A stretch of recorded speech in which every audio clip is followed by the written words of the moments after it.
Okay, welcome to the Job Man Caravan. We're taping a live segment of the show at the A.C.A.F, the African Cultural Art Forum, a institution of higher learning and a blessing to our great ancestors on the corner of 52nd and Chancellor Street. If you'd like to feel the spirit of the mothers and fathers is right here in this room every day. So we have the proprietor, Brother Rashie Samad, and we have Brother Maurice White.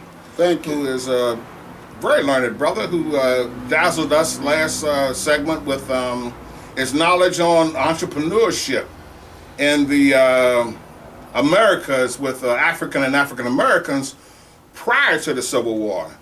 Most of us think that we all were in chain captivity before the Civil War, and this brother just blew us away last week. We got lots of people that wrote us and called in and was telling us that they wanted to see more and hear more about what this brother had to say. So we got him. He has extended himself to share his knowledge with us, and we're going to move forward. Brother White. Yes, sir. Can we go into an extension of what we talked about previously, which was some of the entrepreneurs that were millionaires and did well in spite of the chain captivity and the permanent indentureship in the South? Yes, we can. One of the reasons, the overview of this whole subject is that as African Americans, the history that we were taught was that somehow we arrived from Africa. The circumstances are always unclear, but the Eurocentric history is that our sojourn to America was a positive thing and not a negative thing. And Soldiering and what, in the Civil War? Or just no, sojourn, our journey to America. Sojourn. Sojourn. Gotcha, right. go ahead. Our sojourn to America was a positive thing in that we were civilized by European civilization. And that once we got here... Oh, we were the uncivilized ones. That's the myth that we're taught in schools. Oh, okay. All right. And the continuation of that myth is that from 1619 until the Civil War, our history was the history of being captives, working for free, and building up the South and the North, and our resistance to that captivity, and nothing more. So the correction, the facts of the matter have to be taught to us. We have to find these things that, one, our African heritage is a rich heritage. That number two, when we got here, we didn't arrive as captives initially. We arrived as business people and explorers. Then we became prisoners of war as Europeans found out that Africans knew more about the tilling of the land and industrial processes than any other group that they could find. And that all during that time, even in the Deep South, even in slave situations, we did business. Many blacks bought their freedom from their white master by engaging in business. Captain. Well, here's the thing about language, and we'll get into this language thing. And maybe I'm skipping ahead, but here's the thing. No. I agree with what you say about being very careful about language. But here's the challenge that we face, and here's the destruction that's been done to us. First of all, as Africans, we all use a European language. That's right. So the number one artifact of culture, whenever you talk about human cultures, the number one artifact of any human culture is their language. And then their arts, the things that they produce with their hands. So now, when we speak a European language, which we all do, and we dream in a European language, and we converse in a European language, we're going to have problems with meaning because we're speaking a language that is not in conformance with where we came from and what our ancestors came from. So I'm going to correct when we say master. No, they're not our superiors, but that's the term that they impose. And in order to end the sickness, we have to understand how language has been manipulated so that I may refer to them as masters. We have to do a whole correction, a whole language correction, not just in English, but then we have another task in terms of developing an Afrocentric language other than this Eurocentric language. So you have to forgive me. No. It's not about us correcting each other. It's about you coming across as a learned person, and people, since our show broadcast, we did, I think, 3 broadcasts with you, and people were excited to hear what you had to say. So when you're in that position where people are regurgitating what they hear, then I think it's our responsibility for what we know to try to be as correct as we can. Nobody knows it all, and we're all students of the history and our learning process to develop ourselves in human development. But here's the situation. I had Henry Louis Gates, who's a professor and what was it, Harvard University? He's got a program called Know Yourself or something about your roots. He's getting a lot of money to produce this show. And I get a little upset with him when he is telling, great people that have advanced in our race about the masters and how the masters treated them. Now, this is a professor who we pay money to send our children to learn from. Well, I'm kind of guilty of that because your language betrays where you came from, and. But let's not get caught up on that, okay? I mean, finish your point and let's move forward. I would rather not use the word slave and not use the word master. Now, if it comes out, that's my position on it. Feel free to express yourself as freely as you need to. Those are only terms that we've been taught, and it's part of the brainwashing process. The problem is that we have to sit down as a group. We have to have internal discussions, and we have to have discussions that are for the public. And the internal discussions we have to have as a people is what do we replace these terms with? Captors. Okay. Captors, kidnappers, then tormentors. Then we then have to have an internal discussion about that because. Well, I mean, if you said that, I wouldn't disagree with any one of those terminologies. Okay, but in order to be accurate, we would have to discuss who captured who, and that's an internal discussion, not an external discussion. So I'm gonna try and keep those terms in mind because you're accurate in what you say in terms of master-slave is an imposition that doesn't define the reality, but only a part of the reality. And it leaves out a whole bunch of reality. So captive is part of the reality, but again, not the entire reality, but it's a better capture of what actually happened. But our mothers and fathers left us their version of that in song. These were the mothers and fathers that were victims, that were actually confronted with this type of institution every day. And there's a song called "Oh Freedom." And the song is, "Oh freedom, oh freedom, oh freedom over me. And before I'll be a slave, I'll be buried in my grave.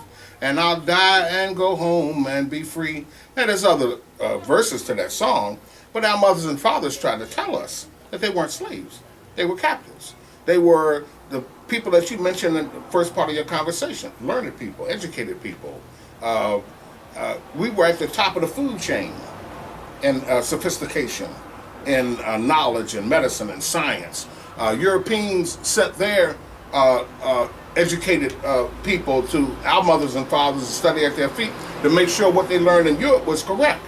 So we're the descendants of those great people. So for us to go from that to a slave, I just don't agree with it.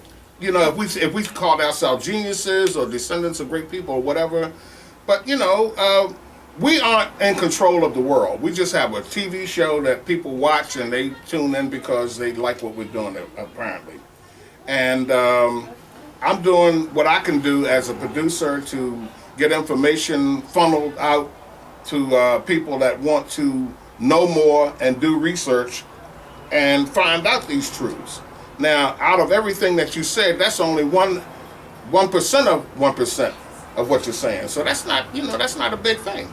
But when I hear people calling out President Obama instead of President Obama, or Farrakhan instead of Minister Louis Farrakhan, or the Honorable Minister Louis Farrakhan, even the judges, they ain't worth a dime. We got to call them honorable. When they walk into the room, well, everybody stand the honorable, whatever, and they most likely aren't really honorable. They just got the name because they were elected. Honorable state legislator, honorable senator. So, yeah, you know, but amongst us. Amongst us, we need to have a conversation, which we don't have often enough. And this conversation has to be about exactly what you said. At one point in history, very recent history, we were at the top of the food chain. Top of the food chain. We were kings, queens, and all of that. And that period, you could, if you want to put a date on it, let's say 1492. Okay. And then prior to 1492, we had a certain status. And then after 1492, the status radically changed globally. So we as a people have to figure out how we went from emperors and empires to captors and captives. What happened? From pyramids to projects. Yes, and Brother A.C.A.F Muhammad is one of my good mentors, and we've had this discussion years ago many times. So the key thing that we always have to, first of all, we have to find out that we were kings and gods and generals. Then the next thing we have to find out is, how did we move from kings and gods and prophets and generals to people who were captive, taken overseas, and people who were captive in their own homeland, Mother Africa. Now that's an internal conversation that we have to have. We could discuss aspects of it all the time because aspects of it have to be, but we have to sit down and deal with that before we confront the reality of what our captors have done. Okay, Brother White, the reality is, the conversation that we're having, I don't think you're going to see on the History Channel. I haven't seen it yet. Now, I hope that they make a lie of me and one day bring the information forward from learned African people and not from white research teams. Sir, you're not going to see that on the History Channel till we own the History Channel. Are we representing, at this period of time in our life, right? Are we representing a free people or captive people at this time? There's no question that we're representing a mentally captive people. Physically, we're still captive. Now, when we say we're mentally captive, that's our captivity from our cultural understanding. Or lack thereof. Or our lack of cultural understanding, or our methods of actually being able to justify this word freedom, or you're captive. Are you free? You know what I mean? Have your creator freed you yet? Because, you know, we paid a lot of money for this word free. You know, we paid a lot of money. We played a lot of blood, sweat, and tears. That's right. You know, we got the hoses. We played everything for free. Yeah. That word is against the law almost. Free. Right? How do we determine ourselves free? Are we asking for freedom, or how do we determine that? I think one of the worst whippings you got on the plantation was saying freedom. Even discussing freedom. That's right. That was the worst. That was it's still the worst word. Freedom is a word that you can't use. We haven't determined our freedom yet. Until we determine our freedom, we have to determine that. Because you can't get that legislated. Nobody can legislate your freedom. Well, the problem is if you legislate freedom, that means you're not free because somebody else is giving you something. That's right. And it's not freedom. So again, we're using a Eurocentric word to describe a reality that we all experience. But let's go back to what we can do. What we can do is what you were talking about in terms of culture. The reason why we are not free is because we do not follow our culture, we follow somebody else's culture. And until we rediscover our culture and apply it to the 21st century and beyond, we will not be mentally free. Because first you're free in your mind. Getting back to the spiritual you're singing, that not only was a spiritual expression, it was also a code for we getting ready to go. We getting ready to book up out of here to freedom. Ride the chariot in the morning, Lord. Exactly. So we're talking about our culture is multi-level. You can't just deal with it on one level. There are many meanings to these words as it applies to us. Well, one thing, our culture, in order for us to adapt a culture in this society, since we've been in this society, as men and women, our economics have to be able to take care of you, to learn that, to have enough time with each other, to learn the necessary things that will allow you to live under your own structure. Anytime you have to go outside your own structure to determine how you're going to live, then you don't have time to concentrate on your child here or your sister here. You know what I mean? You don't have time for that. Because your time is developing somebody else's thought pattern. Your thought pattern has to be contained in your own understandings. Because how would you develop a culture under this structure? You can't go back to Africa to copy a culture. The only thing you could go back, you might go back to the history and the methods. Like there was a conversation that came up about, we talk about the pyramids. But one thing we never talk about is the economic structure that the people had during that time to build those pyramids. We're not talking about economics now. Normally we're talking about, expression of religions, trying to understand, how did you get to the spiritual state? But your physical state is in such bad shape. So you're trying to tell these young people to get their spiritual shape together. Their physical shape is in bad shape. So it's difficult for them to get their spiritual thing together. They don't have time for that. Because the threat is, can I eat today? That's the number one threat. Can I eat? And everybody's running off fear. Because these guys have got you threatened on the idea, if you don't come up with some money some kind of way, something else is going to happen. And the grown men in the community cannot circumvent that. Because we don't know enough about economics. We're all grown now. We meaning? We as African American people. This brother said that we're layered people. Yeah, we're so no. We have layers of us in America. Right. In reference to knowledge, I've been knowing you for over 25, 30 years. And you've always been spouting knowledge and your theory and your thoughts, and you've been a structure in the community of black economics. Well, some people might see that as being a reality, mainly because we're only judging that, say, from everything under. If we were talking about real economics as men in a community, what I use an example is, let's use an example like this here. When you see the football game, you see all these people at the football game, there's not a ticket that's for $1. We're not in that economic kind of structure in the country. And just think of all the jobs that game causes. Don't worry about the players. Think about the hot dogs, the popcorn, and the beer, and the cups, and the napkins, pennants, and the brothers. That's where we have to get back to what our ancestors did, because our ancestors, and that's why Brother Malcolm said, if you want to understand the world, history is the best subject to study, And the reason is because things have happened before and solutions have happened before. Now, when we started talking about language, I said that the number one artifact of culture is language. But the other artifact of culture is what you do with your hands, your work.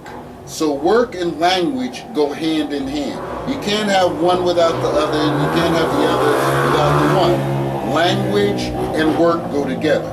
Now, our problem in dealing with this language is that the Europeans, or the European thought process, has defined economics as the study of scarcity.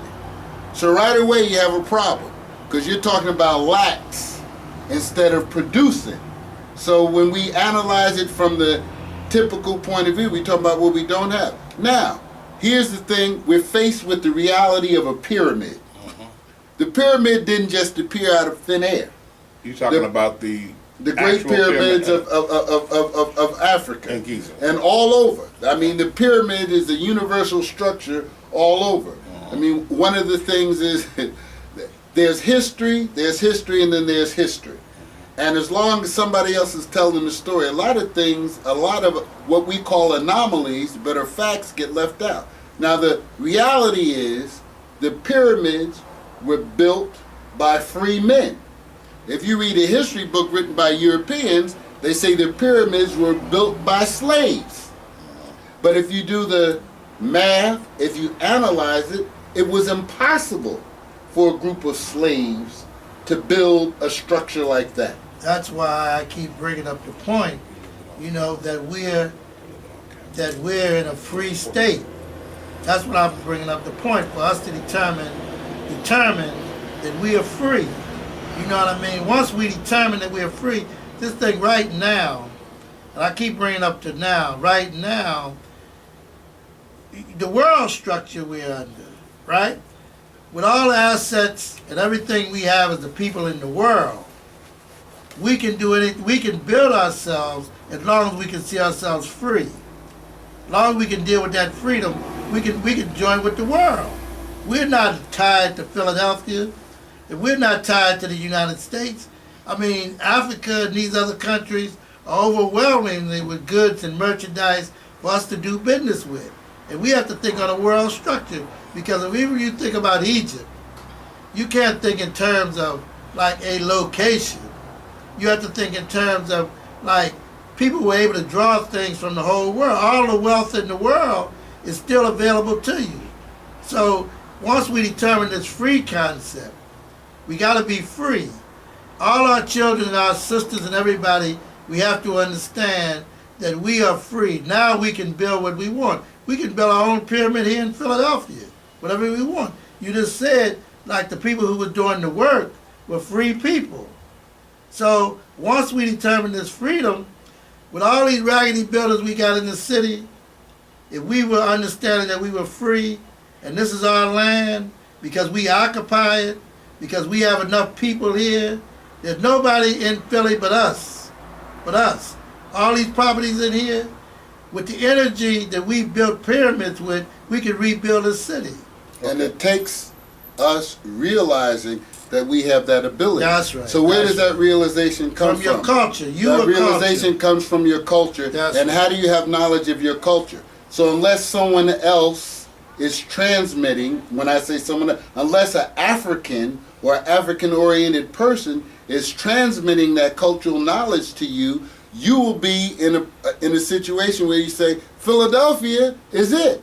I can't see past Philadelphia. I can't see Africa. Here's the fact. We were global. We were the first people to go global.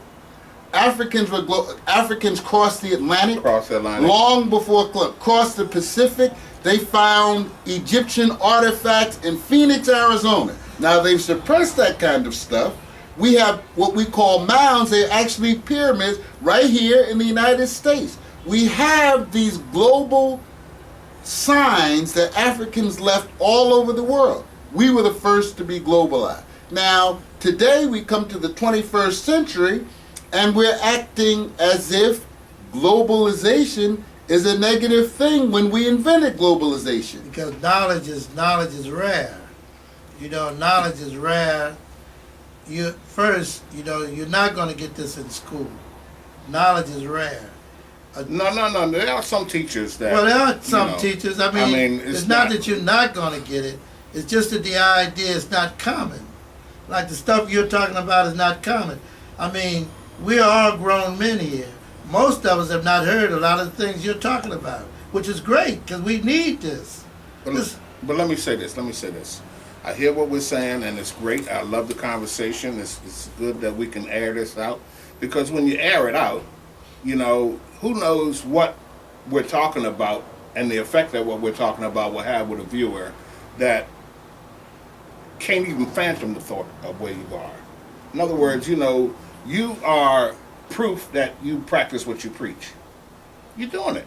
You know, your money's tied up into the shop. You know, you're buying and selling and sitting on items, waiting on people to come in. So, you know, it's that's the kind of person that I want to listen to if they're talking about a reality, a person that's living that reality.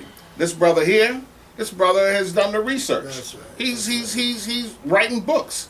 He's sharing his knowledge with us out of the course of his day, where all of us could be doing better. I could be doing better with what I do as a producer. You could be doing better with your buying and selling and importing and exporting and so forth. Our own salvation to our, to our idea of whether you're going to be successful in your understanding is just like each one of you brothers are living this. And I was just telling my son earlier, people say, what happened to the Million Man March? This is evident in the Million Man March here. People sitting here. Because all over the country, even though we're not getting this on the news, there's brothers and sisters all over the country that's fighting for this reality. We can't get this on the news. This is why we need the Job Man Caravan to be able to be seen more and more. For people to be able to understand that we are not docile. In the 60s, one thing, what they did is they allowed intellect to come on TV. When intellect came on TV, we had our own answers for our own cities. That's what got us in trouble. From the opposite side, we have our own answers for our own cities. All this idea of unemployment and all that, sure, that's a great threat against us.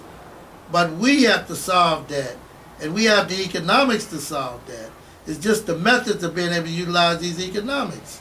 Okay, Brother Rashie, yes, let's let Brother White tell us about some of these people that were able to flourish and survive and do well during this period of time when we were in chain captivity, because everything that we're saying is basically correct in what we need to go in the future.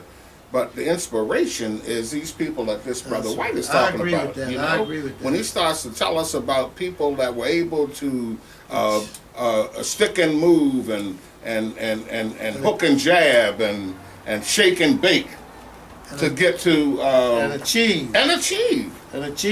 Brother White, can you give us some of? Well, here's the thing. Right here in Philadelphia, we have a rich history of black entrepreneurs. One of the earliest was James Forten, who was a sailmaker. And James Forten lived in the 1700s and 1800s. And his family became one of the leading abolitionist families. In fact, his daughters were some of the leaders of the abolition movement here in Philadelphia, and also the Schools for Black Children movement.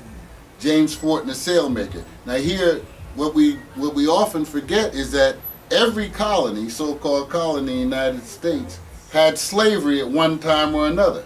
Massachusetts was a slave state. Just by definition, brother. Listen, I've said what I had to say about that. Pennsylvania was a state that Absolutely. had those laws. Absolutely. As well as Georgia and all the rest that we're aware of. Even with the Quakers.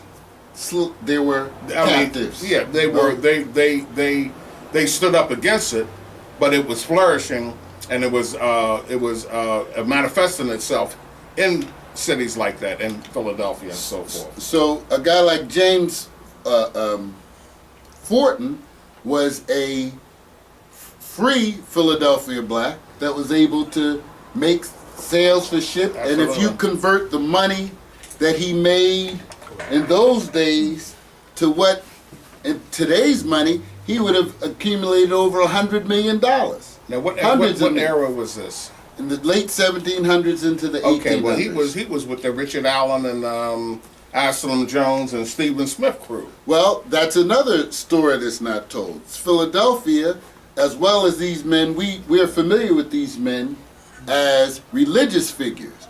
Well, we're not familiar with them as business people, as people who engage in business, as people who sponsored recolonization of Africa. Absolutely. They didn't just do it by speaking in the pulpit. They provided funds to return to Sierra Leone and founded African American colonies to repatriate Sierra Leone. So, and when Richard Allen passed away, he left a fortune to his wife that he got from his business activities. Sarah Allen. Exactly. Sister Sarah Allen. So when we talk about, and then their families, we're pretty familiar with Paul Robeson. Oh yeah. But Paul Robeson comes from a long line of people. Part of his family was the Bustill family here in Philadelphia in the 1700s and 1800s, and his family, he is a descendant of the Bustills, who were also business people here in Philadelphia that accumulated wealth. One of the things you mentioned, President Obama, Yeah. and an incident happened, and this is history, and we have to look at it. The governor of Arizona, I believe, was the person who pointed her finger in the president's face. Yeah. Oh, yeah. Shook a finger. And did shook that. a finger. Not did- pointed, shook it. Shook a finger in the president's oh, yeah. face. One of the things that we have to realize about Paul Robeson is he did the same thing with Harry Truman in terms of getting these so-called civil rights acts passed. He shook a finger, and that was the incident that led to him being blackballed and persecuted. Okay? White Well, again. But the black ball is a good ball, man. If, if everything is bad here's is the black, we Here's know the thing. we just need to bring attention. We need another language to speak altogether. That's what we need, because The cue ball is the bad, but he got cue ball. Okay. Okay. We know what the reality is. Yeah, right. And that's the thing to understand. So when Well, what about Eartha Kitt with Lady Bird? whenever I mean, anytime we speak of, listen to this. Malcolm, who we all agree was sent to us by the great ancestors, Malcolm talked about that Novocaine, talked about how when you go to the dentist and the dentist, your tooth is hurting so bad, and you won't even let the dentist put his hand on the tooth, it's hurting so bad. But then he starts to pump that Novocaine into that area, and next thing you know, man, you're letting him go in there and put the pliers on the tooth. Then he keeps pumping that Novocaine, and the next thing you know, he got his knee in your chest, and he's pulling the tooth out, and you laying back letting him do it because you're so Novocained up. I think that's what we're talking about. We got to come from underneath of that Novocaine, because they don't even want you to say ouch. Whatever they do, you're supposed to suck it up and don't say nothing. Like you said, Paul Robeson said ouch. Whiteballed him. Eartha Kitt in the White House talked about our children and how they weren't being considered in the budget. White ball. Nina Simone, high priestess of soul. Without a doubt, a blessing from the ancestors. She put it in song. She made you pat your foot. She made you listen. She made Europeans around the world stand up and applaud when she walked on stage. I mean, she gave up a career and created a career on telling the truth. So truth has its consequences. There used to be a TV show called Truth and Consequences, or That's Truth right. or Consequences. So truth has its consequences, and when you tell the truth, you're going to our heroes or our oppressors' enemies. So they're not going to glorify our heroes. That's why we have to do it. That's what we're attempting to do now. That's what, I thank you so much for doing the research, because I can tell you about Richard Allen and A.C.A.F. Jones and Stephen Smith and people that I've been introduced to that I call my heroes, but you bring in more information to me. So along with what I already know, I'm learning, sitting here talking to you, that I might be able to echo other vainglorious deeds that we were able to do, only to prove how strong we are, because I truly believe that's what we need. We need an infusion of strength. We need to know the accomplishments of our great ancestors so we can lean on their strength and move forward. That's exactly what we need. But That's here's You the agree? thing. I agree with that. And plus, we need this job man caravan all the time to be able to view this. Because you can realize on television, you don't get this. This is almost like unheard of. Well, you're not going to see it on the History Channel.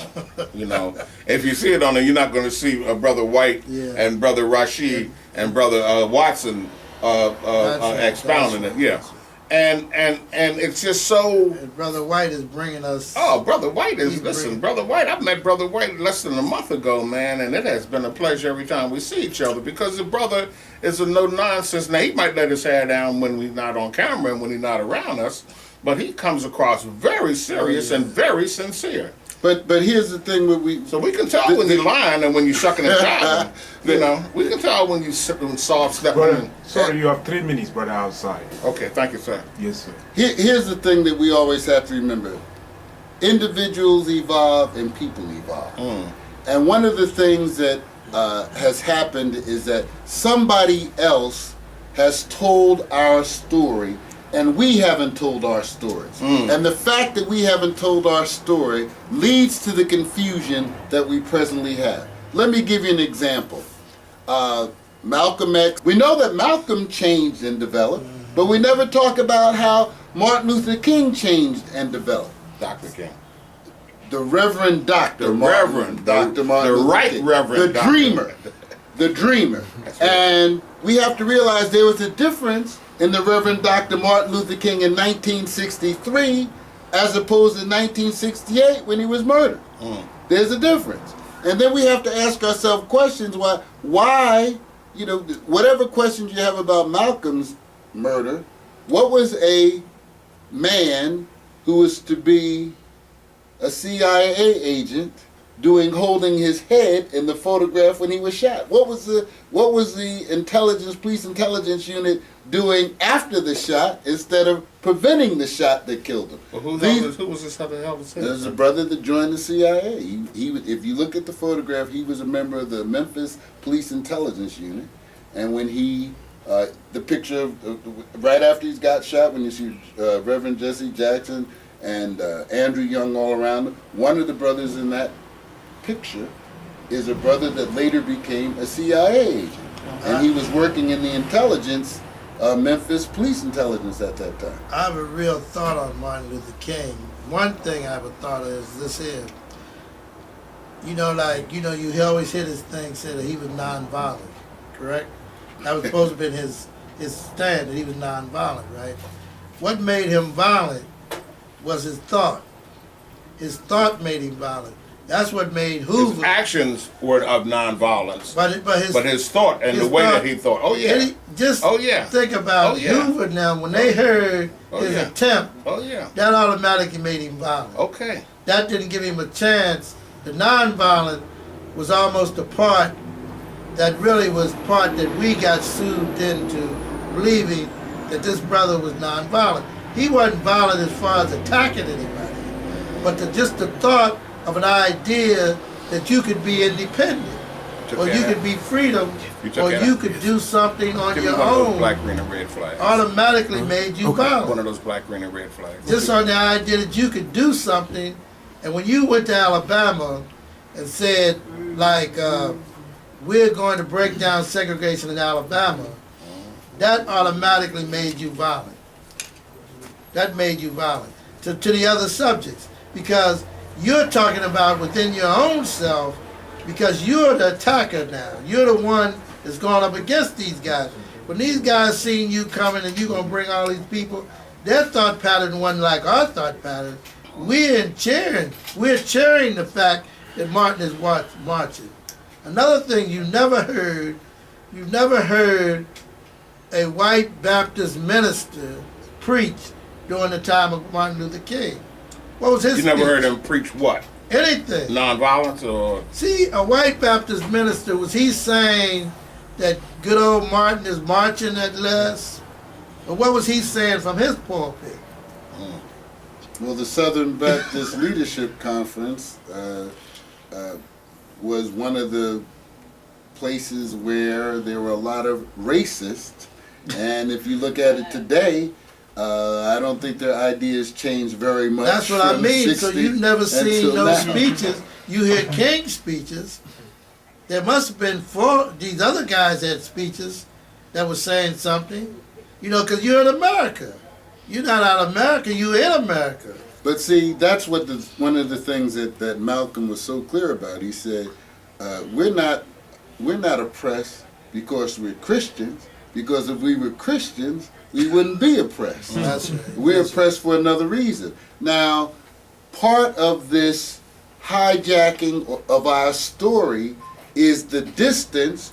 I just heard on Tom Joyner, I don't want to say his name. I just heard on a morning show a brother give a thing about Jesus was black.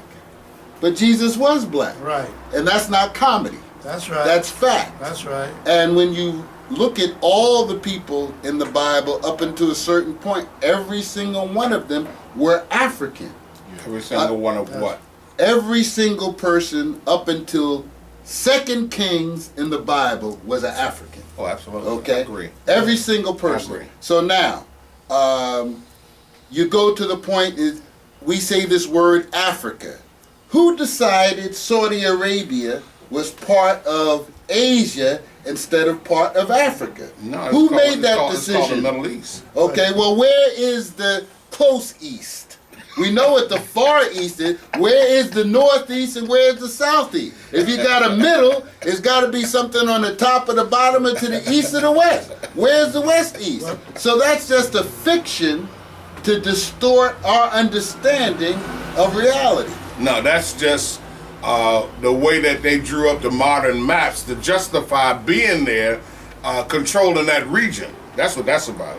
Because you don't get out of Africa till you cross the Red Sea. All of that's Africa. So for them to come up with a terminology, now when we're talking about the Mediterranean and we talk about all of these different names in the Bible, that's Africa. That's brother Iraq. Well, that's his place. The brother that they iced. You're talking about That's Gaddafi's area. That's the brother that the first brother they bombed. Well, when All of that is Africa. oh, that's Africa. No, that's ancient Africa. Yeah. That's the cradle of civilization. That's right. That's Yeah. right. So, as it relates to what we're doing in terms of in America, there's a relation between those ancient Africans and what happened here. This generation, this period of time, is really a very dangerous time because we may be the first generation of African Americans that lets our history die. We were writing history books. W.E.B. Du Bois wasn't the first one to write about the world in Africa. William Wells Brown wrote about it in 1863. There were people writing about, black people writing about these things in the 1800s. And the Back to Africa movement didn't start in the 30s. The Back to Africa movement started in 1619 when people first got here and they said, we got to get back. We have to get back. And they sponsored movements and colonies to get back. Many of our entrepreneurs, the lesson of the entrepreneurs is, despite whatever problems we have, the history of America, we tend to look at it in terms of political history. But the oppression against our people has been economic. Okay. That the moves were made to prevent us from gaining economics. Because wherever we got involved in economics as a group, we dominated. That's right. Okay, That's now, right. let me just jump in here for 1 minute because I like that, and I just wanted to inject. I saw a movie called Quest for Fire Don't know if you saw it or not. But Quest for Fire was a great movie, and I suggest anybody that's looking at our program to try to find it. What happened with Quest for Fire was knowledge. Fire was wisdom. Fire separated the uncivilized European from the so-called civilized European. If you had fire, you were a higher level of human beings. And it comes back to what you were saying before about economics and control. Because anytime a invader comes into another man's land, they want the gold and they want the research and they want whatever it is that you've discovered to make life better for yourself. But they also want that knowledge. They want the women. They want the women, but they want that knowledge. And if you looked at Quest for Fire, you notice when they came to invade, they got the women and they were killing the men. But the guy that was the firekeeper, he went way back up in the cave, man, to try to hide that fire, try to keep that fire under control, because he knew that without that fire, they would go back into backwardness. So when we talk about our homeland, when they came into our homeland, they came into our homeland for the women, for the knowledge, but they came in there for the wisdom. The knowledge and the wisdom. Yeah, is the basis. so now here we are in America, coming back to what Brother White was saying. Here we are in America, the children of these great people, and they must keep us from knowing that knowledge. They must keep us from knowing that we had that knowledge. Because if we knew that, listen, once the prostitute learned the pimp game, she don't want to be the prostitute no more. She want to be a pimp. That's right. So now here we are being pimped 24/7 by someone that's so less intelligent than we are, that they have to keep us thinking that, you know, we can't learn. We can't get it together. We can't come together for nothing but a party or a fight or something destructive. We can't come together to build a building or build a bridge or build a skyscraper. They have it so that when you, just like the mighty elephant that helps erect the big top. You bring the elephant in town with your circus, man, that elephant is going to pull the big top up and he's going to erect the tents. And after the elephant finishes all of that hard work, they have a little stake in the ground that they tie his leg up to. Because as a baby, they taught that elephant that he can't go nowhere when that rope is tied around his leg. So the mighty elephant is contained by a little rope because they've gotten to his head and let him believe that that rope confined him. What we have to do is get rid of that mental chain that's roping us. And the mental chain is this. The mental chain is we are responsible at every period of history. Black people are responsible for what happened to black people. Therefore, we're also responsible for our liberation. But you don't we're think, also responsible. Wait, let me finish. Because this is where we have to really understand. And we need to have an internal discussion, because that internal discussion is very complex. But the bottom line is, here's what you need to know. Not what you need to know, excuse me for saying like that. Here's a fact. Somebody's got to explain to me a fact. When somebody says Europeans invaded Africa, here's two facts that they have to deal with. Up until the modern machine gun, in the 1870s, no African kingdom lost to any European invader. Okay? That's a fact. All the conquests took place after the 1870s. The Ashanti people were able to beat the British until the late 1800s. We're talking about 1880s, 1890s. The Zulus didn't lose to the British until 1873. Okay? We were victorious when the British and the French came in. It wasn't until 1885 and the machine gun and the concert of Europe, when Bismarck got the Europeans together, that Europeans beat Africans on the battlefield. That's a fact. Now when we talk about invaders, if we never lost, then what happened? But that's an internal discussion. My point is, We were responsible for what happened to us, and we're responsible for what is going to get us out of this situation. What's so painful to talk about is people. What do we call them? Fifth columnists, Uncle Toms, people who collaborated and participated in the destruction of other African people. That's the painful thing that we have to deal with. So now, when we come to the 21st century, right now, 2012, what do?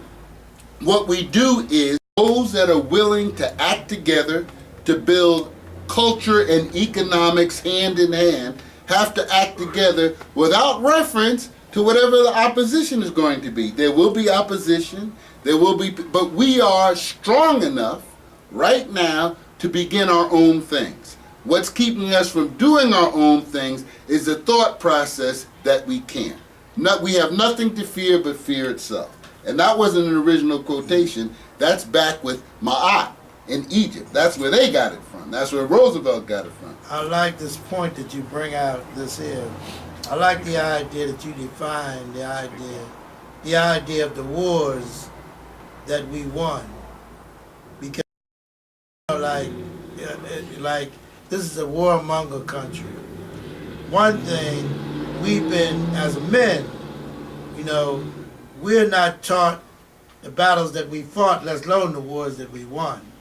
It's because everybody got their chest out on the idea that they fought the British or they fought somebody or somebody. And then most of the time what we be coming off at is how good a whooping you could take. You know what I mean? But it's great when you hear these subjects about, like what we challenged and how we had to go up against, and what we went up against even before, like in our history. Because these are the things, you don't get this in school. In school, most of the time, you're struck with George Washington, which is a story that don't even got nothing to do with you, and stuff that you don't have nothing relevant to you. But the more we hear things that are relevant to us in success, because we have to win sometime. We can't always lose. There's a story about a Colonel Ty in Monmouth County, New Jersey, that fought. One of the things that happened in the Revolutionary War is that the British said all the captives are now free, whereas the Continental Congress did not want to free the captives. But the British freed the captives right before the Revolutionary War. So many African Americans fought on the side of the British during the Revolutionary War.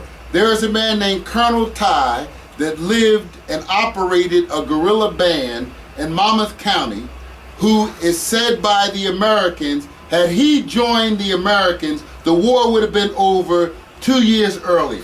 And they never did capture New York because of Colonel Ty.